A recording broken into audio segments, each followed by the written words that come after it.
चलिए, तो आप लोग रिजल्ट अपना देख ही लिए हैं, है ना। अभी अभी थोड़ा सा प्रॉब्लम है, लाइट वेट का प्रॉब्लम है। अ, एक बात बताइए कि स्क्रीन पे दिख रहा है ना clean? Yes sir. Yes sir. Okay, चलिए तो हम लोग जल्दी जल्दी थोड़ा करेंगे आज फास्ट, ज़्यादा डिस्कशन नहीं करेंगे, जितने भी पॉसिबल है, ठीक है ना। हम लोग करते हैं। तो हमारे पास ये जो पहला क्वेश्चन है, जो कि दिख रहा है कि 100 केवीए तक के कम क्षमता वाले वितरण ट्रांसफार्मर यानी कि डिस्ट्रीब्यूशन ट्रांसफार्मर को ठंडा करने के लिए हम लोग कौन सी विधि अपनाई जाती है। तो इसको ठंडा करने के लिए, यानी कि 100 केवीए ट्रांसफार्मर को ठंडा करने के लिए हम लोग जो इसको जो विधि अपनाते हैं वो हमारा होता है हवा विस्फोट शीतलन विधि, वायु विस्फोट शीतलन विधि, है ना। देखिए, ज़्यादा डिस्कशन नहीं करेंगे आज हम लोग। दूसरा क्वेश्चन देखिए कि 1000 वाट का हीटर जो कि प्रतिदिन 4 घंटे प्रयोग में आता है और 35 पैसे प्रति यूनिट की दर से 30 दिन का बिल क्या होगा, है ना। बहुत ही इंपॉर्टेंट क्वेश्चन है, क्योंकि अक्सर ये सब निकालने के लिए आता है, चाहे घरों में भी आप लोग देखते हैं, है ना। तो बिल्कुल सिंपल यूनिट निकालने के लिए, यानी कि KWH, यानी कि यूनिट निकालने के लिए हमारा जो फार्मूला होता है WH/1000, है ना। तो यहाँ 1000 गुणे 4, ठीक है, गुणे 30 कर देंगे, क्योंकि हमारा ये H क्या है, समय, है ना। यहाँ से निकाल लेंगे 4 घंटे, 4 घंटा प्रतिदिन, यानी कि कितना, ये 30 दिन के लिए, ठीक है।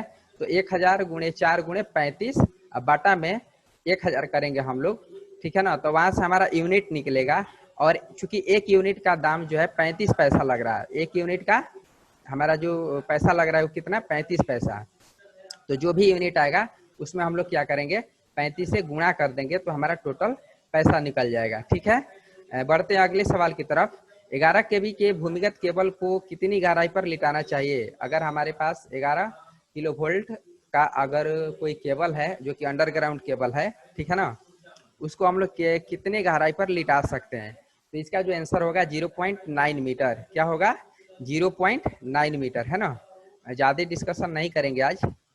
100 मेगावाट जनित्र का शीतलन साधारण किसके द्वारा उपयोग किया जाता है। यानी कि अगर हमारे पास एक जनरेटर है जो कि 110 मेगावाट के है, तो देखिए एक चीज़ आप लोग ध्यान देंगे कि जितनी बड़ी से बड़ी मशीन हम अगर हमारा है, तो उसको कूलिंग करने के लिए हम लोग हाइड्रोजन कूलिंग करते हैं। कौन सा कूलिंग करते हैं, हाइड्रोजन कूलिंग करते हैं, है ना।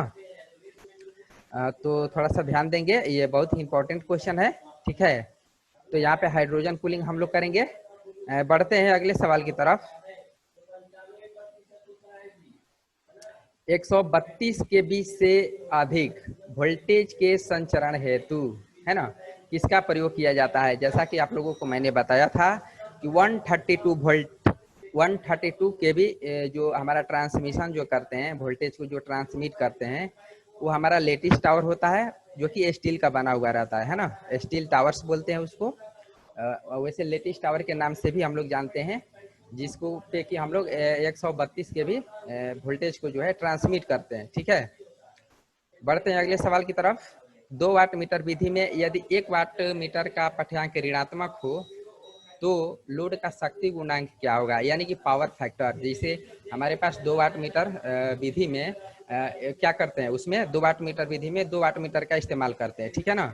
जिसमें से 1 वाट मीटर का अगर पठ्यांक अगर ऋणात्मक हो गया है, यानी निगेटिव हो गया है, तो उस कंडीशन में हमारा जो लोड लगा हुआ है उसका पावर फैक्टर क्या होगा, है ना। तो ये हो जाएगा 0.5 से कम। कितना होगा, 0.5 से कम। पावर फैक्टर का मान जो होगा 0.5 से कम होगा, है ना। चलिए बढ़ते हैं अगले सवाल की तरफ कि 220 वोल्ट 10 एचपी शंट मोटर जिसका आर्मेचर प्रतिरोध 0.2 ओम है, कि प्रारंभिक धारा क्या होगी। बिल्कुल सिंपल यहाँ से, है ना। या वोल्टेज के मान 220 वोल्ट और रेजिस्टेंस के मान 0.2 ओम दिया हुआ है। यहाँ से हम सिंपल एकदम V/R पे हम लोग करेंट निकाल सकते हैं। सिंपल है, ठीक है। बढ़ते हैं अगले सवाल की तरफ। थोड़ा सा आप लोग इस पे गौर से ध्यान देंगे, चूंकि इंपॉर्टेंट क्वेश्चन है। 240 वोल्ट आरएमएस के लिए, है ना, 240 वोल्ट आरएमएस के लिए हमारा जो अधिकतम आरएमएस के लिए वोल्टेज का अधिकतम मान क्या होगा, अधिकतम मूल्य क्या होगा। अगर हमारा 240 वोल्ट आरएमएस के लिए वोल्टेज का अधिकतम मूल्य क्या होगा। देखिए बिल्कुल एकदम सिंपल है। इसका एक फार्मूला होता है बाबू। इसका फार्मूला क्या होता है, आप लोग ध्यान से सुनेंगे। पीक फैक्टर, पीक फैक्टर बराबर फॉर्मूला होता है मैक्सिमम वोल्टेज बटा में आरएमएस वोल्टेज, है ना। तो मैक्सिमम वोल्टेज का ही मान निकालना है, समझ रहे हैं ना, सूत्र पे ध्यान दीजिए। पीक फैक्टर बराबर हमारा फॉर्मूला क्या होता है, पीक फैक्टर बराबर फॉर्मूला होता है मैक्सिमम वोल्टेज बटा में आरएमएस वोल्टेज, है ना। क्योंकि आरएमएस वोल्टेज हमारा ये दिया हुआ है कितना 240 वोल्ट, लेकिन मैक्सिमम वोल्टेज पूछ रहा है, अधिकतम वोल्टेज क्या होगा उसका मान निकालना है। चूंकि पीक फैक्टर के मान √2 होता है, कितना होता है √2, है ना। पीक फैक्टर का मान कितना होता है √2, यानी कि अगर उसका वर्गमूल निकाल दिया जाए तो 1.414 क्या होगा 1.414। तो हम क्या करेंगे, अधिकतम वोल्टेज निकालने के लिए हमें यहाँ 240 में पीक फैक्टर का मान जो कि होता है 1.414 उसको मल्टीप्लाई करेंगे तो हमारा ये 339.5 वोल्ट मैक्सिमम वोल्टेज का मान निकलेगा, है ना। तो बस फार्मूला याद रखना है, पीक फैक्टर बराबर क्या फार्मूला होगा, मैक्सिमम वोल्टेज बटा में आरएमएस वोल्टेज। चलिए बढ़ते हैं अगले सवाल की तरफ। 250 वोल्ट आपूर्ति को 6 वोल्ट लैंप में जोड़ा जाता है तो क्या होगा। बिल्कुल जाहिर सी बात है, कोई भी जैसे कि हमारा जो लैंप है उसकी कैपेसिटी 6 वोल्ट का ही है, उसको अगर हम लोग 250 वोल्ट से जोड़ेंगे तो जाहिर सी बात है कि वो फ्यूज हो जाएगा। बिल्कुल सिंपल सवाल है। 3 phase 3 HP 415 volt 50 hertz spiral cage पिंजरी प्रेरण मोटर की पूर्ण भार लाइन धारा क्या होगी। यानी कि हमारा स्पायरल केज मोटर है जो कि 3 HP का है, 415 वोल्ट फ्रीक्वेंसी का मान भी दिया हुआ है, 3 फेज का है। तो उसका जो लाइन पूर्ण लाइन धारा जो होगा वो क्या होगा, फुल लोड करंट का मान क्या होगा, है ना। अगर ओवरलोडेड है, ओवरलोडेड नहीं बोलेंगे उसको, पूर्ण रूप से अगर लोडेड है तो बिल्कुल एकदम सिंपल बताए थे कि HP का 1.5 गुना हम लोग निकाल लेते हैं, ठीक है। तो 3 HP है तो 3 × 1.5, ठीक है ना, 3 डेढ़े 4.5।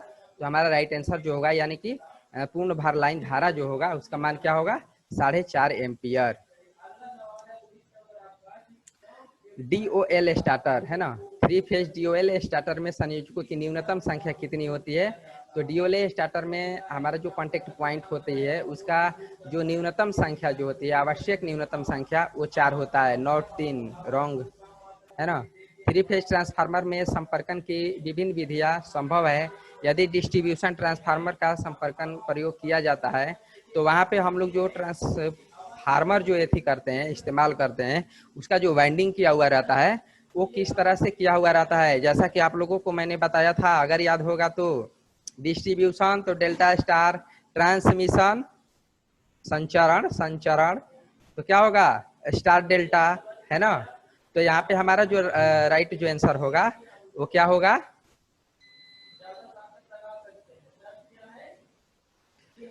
राइट जो आंसर होगा, है ना। 1 मिनट थोड़ा सा रुकेंगे हम लोग।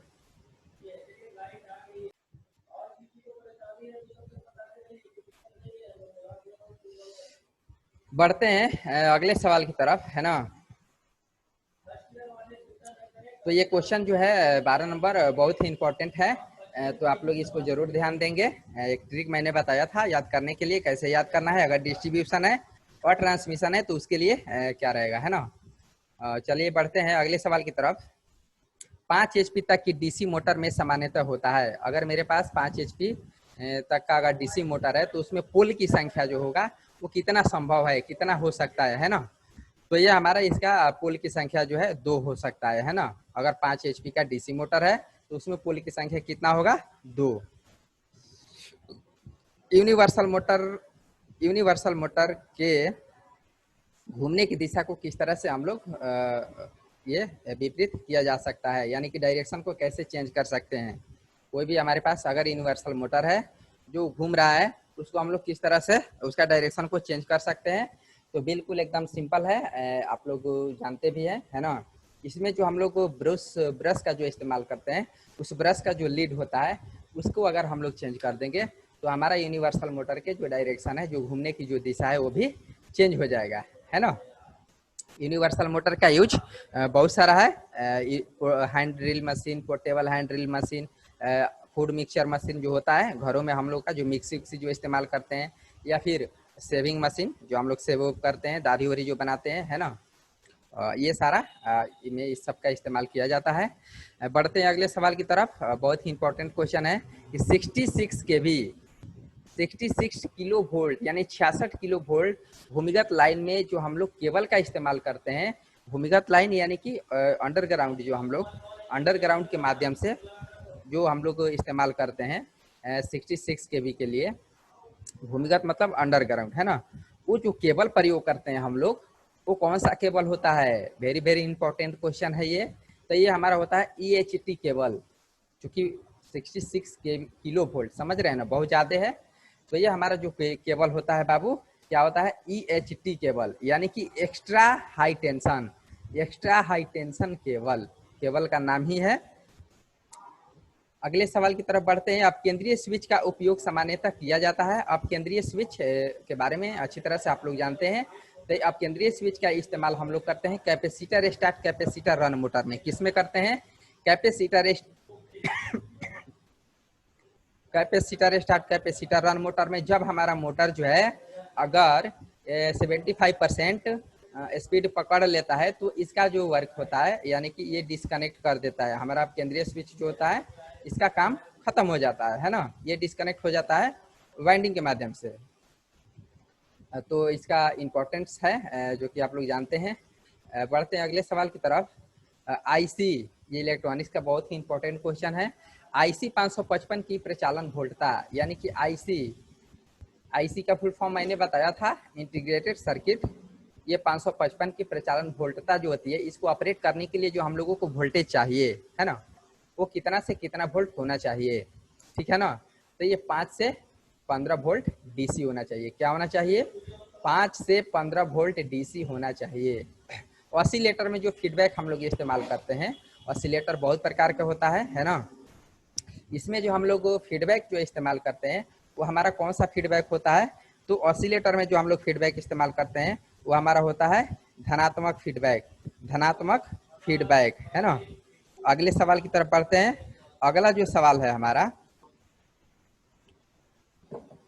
अगला जो सवाल है कि इंडक्शन मोटर में प्लगिंग के दौरान क्या होता है? इंडक्शन मोटर अच्छी तरह से आप लोग जानते हैं, इंडक्शन मोटर जो कि हमारा सिर्फ और सिर्फ एसी पर ही कार्य करता है ना।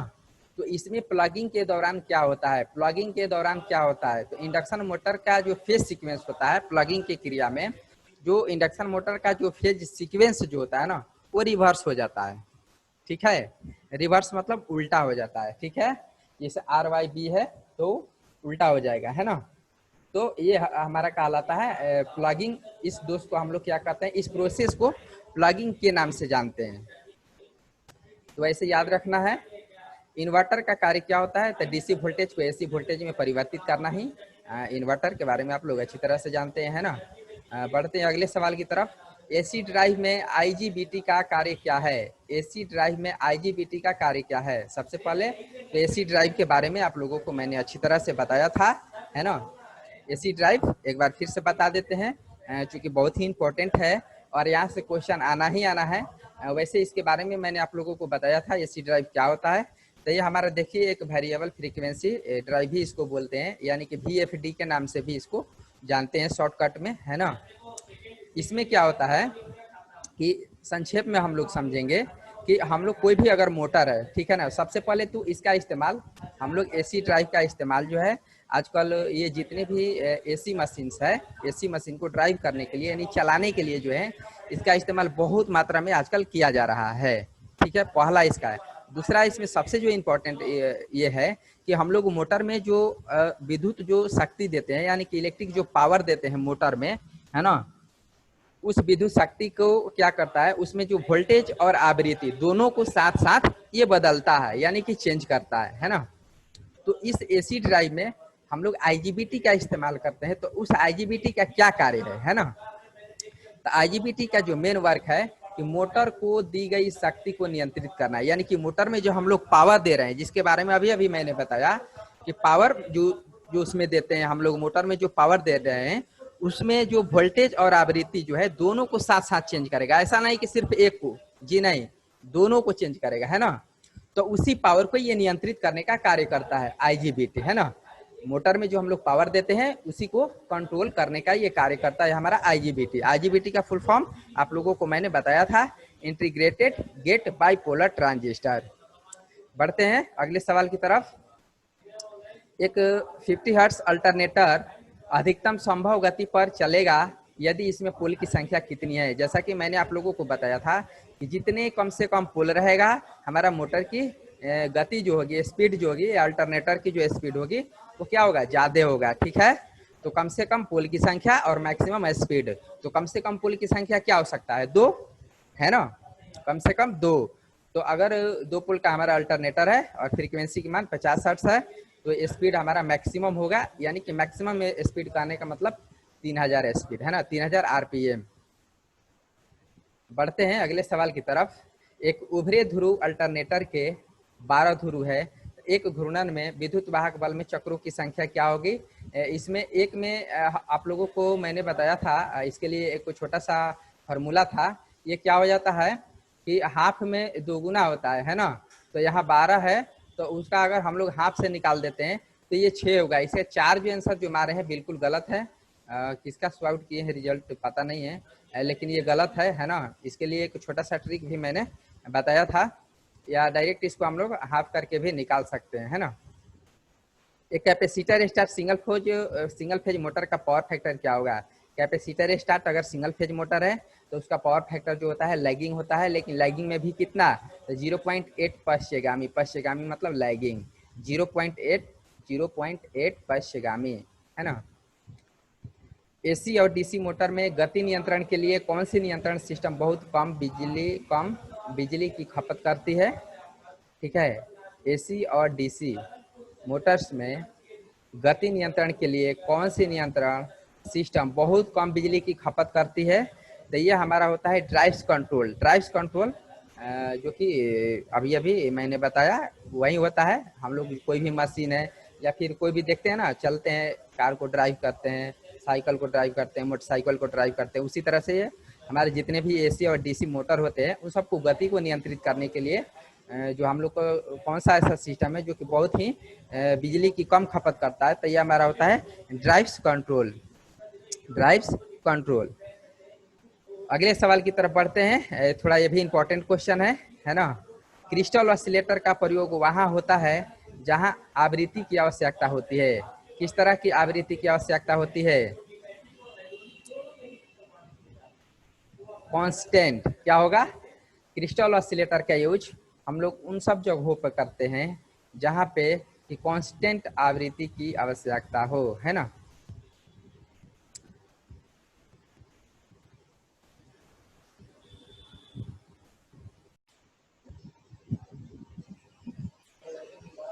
चलिए बढ़ते हैं अगले सवाल की तरफ। किस शब्द से तात्पर्य है कि किसी पदार्थ का द्रव्यमान इलेक्ट्रोलाइट से 1 कूलम विद्युत द्वारा मुक्त होता है। ये देखिए बहुत ही इंपॉर्टेंट क्वेश्चन है ये। इसको हम लोग बोलते हैं ईसीई, यानी ईसीई। ईसीई का फुल फॉर्म क्या होता है, इलेक्ट्रोकेमिकल इक्विवेलेंट, है ना। ईसीई जो कि सेल एंड बैटरी में आप लोग पढ़े होंगे। ईसीई इलेक्ट्रोकेमिकल इक्विवेलेंट, इसका डिफिनेशन है ये क्या है, किसी पदार्थ का द्रव्यमान इलेक्ट्रोलाइट से 1 कूलम विद्युत द्वारा मुक्त होता है, उसको हम लोग क्या कहते हैं, इलेक्ट्रोकेमिकल इक्विवेलेंट, है ना। इलेक्ट्रोकेमिकल इक्विवेलेंट ईसीई से इसको इंडिकेट करते हैं हम लोग शॉर्ट में। तो ये इसको याद रखना, एक तरह का ये बहुत ही इंपॉर्टेंट डिफिनेशन है। सीआईटीएस एग्जाम में इस तरह का क्वेश्चन रहेगा। किसी अल्टरनेटर के पावर फैक्टर का निर्धारण, है ना, इसकी किससे किया जाता है। कोई भी अल्टरनेटर है उसका पावर फैक्टर का निर्धारण जो है हम लोग उसके लोड के जरिए करते हैं, उसके लोड से किया जाता है, क्योंकि हमारा पावर फैक्टर भी एक प्रकार के क्या है, लोड है ना। देखिएगा आप लोग कि पावर फैक्टर को करेक्शन करने के लिए हम लोग कैपेसिटर वगैरह का भी इस्तेमाल करते हैं, क्योंकि हमारा पावर फैक्टर अगर सही बना हुआ है, ठीक है ना, उसको यूनिटी पे लाने की कोशिश करते हैं। तो अगर पावर फैक्टर सही है तो हमारा बिजली खपत भी इससे बहुत कम होता है ना। एक प्रकार का ये लोड है, तो ये इसके ऊपर भी डिपेंड करता है, ठीक है ना। पावर फैक्टर हमारा जो है लोड के ऊपर डिपेंड करता है। हम लोग पावर फैक्टर को बना करके रखते हैं ताकि कम से कम बिलिंग हो। इस पे एक न्यूमेरिकल भी है। किसी चुंबकीय पदार्थ की चुंबकत्व ग्रहण करने की योग्यता क्या कहलाती है? कोई भी हमारे पास अगर कोई मैग्नेटिक मटेरियल है, ठीक है ना, उस मैग्नेटिक मटेरियल में जो चुंबकत्व ग्रहण करने की जो क्षमता होती है, जो योग्यता होती है, उस चीज को हम लोग क्या कहते हैं? तो उस चीज को हम लोग कहते हैं रिटेंटिविटी। क्या कहते हैं? रिटेंटिविटी, है ना। अगला हमारा जो क्वेश्चन है कि किसी यूनिवर्सल मोटर में आर्मेचर अभिक्रिया को किसके द्वारा कम किया जा सकता है? आर्मेचर रिएक्शन, यानी कि हमारा यूनिवर्सल मोटर है, उसमें आर्मेचर रिएक्शन को किसके द्वारा हम लोग कम कर सकते हैं, है ना। तो इसमें हम लोग क्या करते हैं कि क्षति पूरक करने वाले जो हमारा आर्मेचर होता है, क्षति पूर्ति करने वाले आर्मेचर के द्वारा जो है हम लोग यूनिवर्सल मोटर में आर्मेचर रिएक्शन को कम कर सकते हैं, है ना। चलिए थोड़ा सा आगे बढ़ते हैं। अगला जो क्वेश्चन है बहुत ही इंपॉर्टेंट क्वेश्चन है ये। कौन सा लॉजिक गेट दोनों इनपुट उच्च होने पर जीरो आउटपुट दर्शाता है? ध्यान से देखेंगे। जैसे कि लॉजिक गेट आप लोग पढ़े हैं, है ना। हमारा लॉजिक गेट जो होता है वो 7 होता है। कितना होता है? 7। एंड, नाइंड, नॉट, नॉर, है ना, ये सब है ना। इस तरह से 7 होता है। तो इसमें से कौन सा ऐसा लॉजिक गेट है जो दोनों इनपुट उच्च होने पर आउटपुट जो है वो 0 दर्शाता है? तो ये हमारा होता है नाइंड गेट। कौन सा गेट होता है? नाइंड गेट, है ना। अभी हम लोग क्या करेंगे कि बस थोड़ी देर के लिए, बस 1 मिनट के लिए ब्रेक लेंगे अभी तुरंत, और उसके बाद फिर से हम लोग जुड़ते हैं, ठीक है ना।